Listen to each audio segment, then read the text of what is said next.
الحاقة ما الحاقة. وما أدراك ما الحاقة.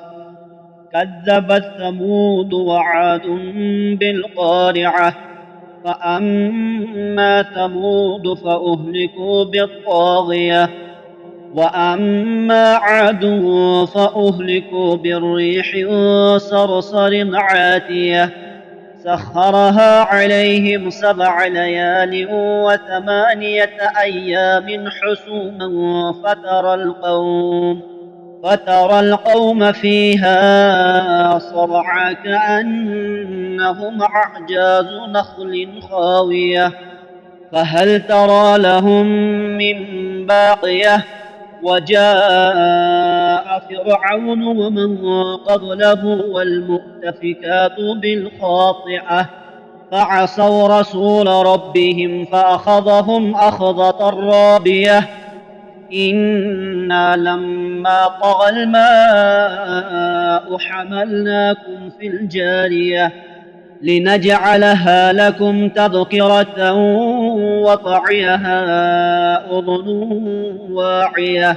فإذا نفخ في الصور نفخة واحدة وحملت الأرض والجبال فدكتا دكة واحدة فيومئذ وقعت الواقعة وانشقت السماء فهي يومئذ واهية والملك على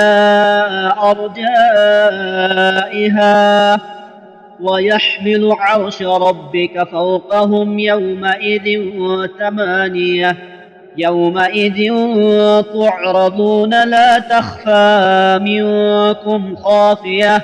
فأما من أوتي كتابه بيمينه فيقول هاؤم اقرءوا كتابيه إني ظننت أني ملاق حسابيه فهو في عيشة راضية في جنة عالية قطوفها دانية كلوا واشربوا هنيئا بما أصلفتم في الأيام الخالية.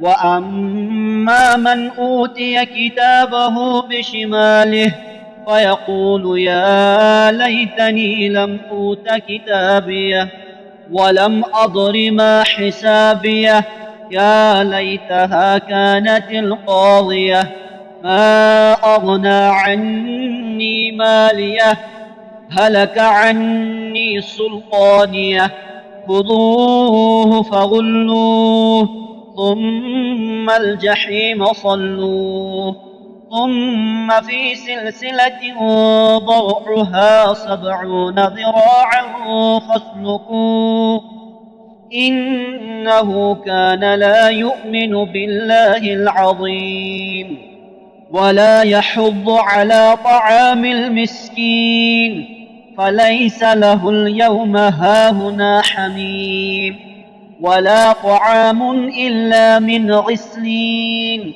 لا يأكله إلا الخاطئون.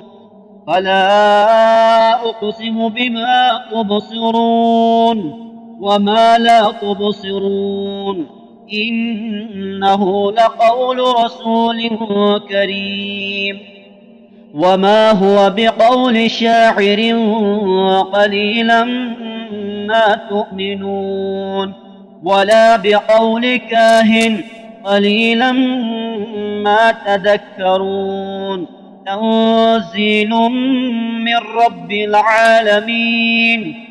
ولو تقول علينا بعض الأقاويل لأخذنا منه باليمين ثم لقطعنا منه الوطين فما منكم من أحد عنه حاجزين وإنه لتذكرة للمتقين وإنا لنعلم أن منكم مكذبين وإنه لحسرة على الكافرين وإنه لحق اليقين فسبح باسم ربك العظيم.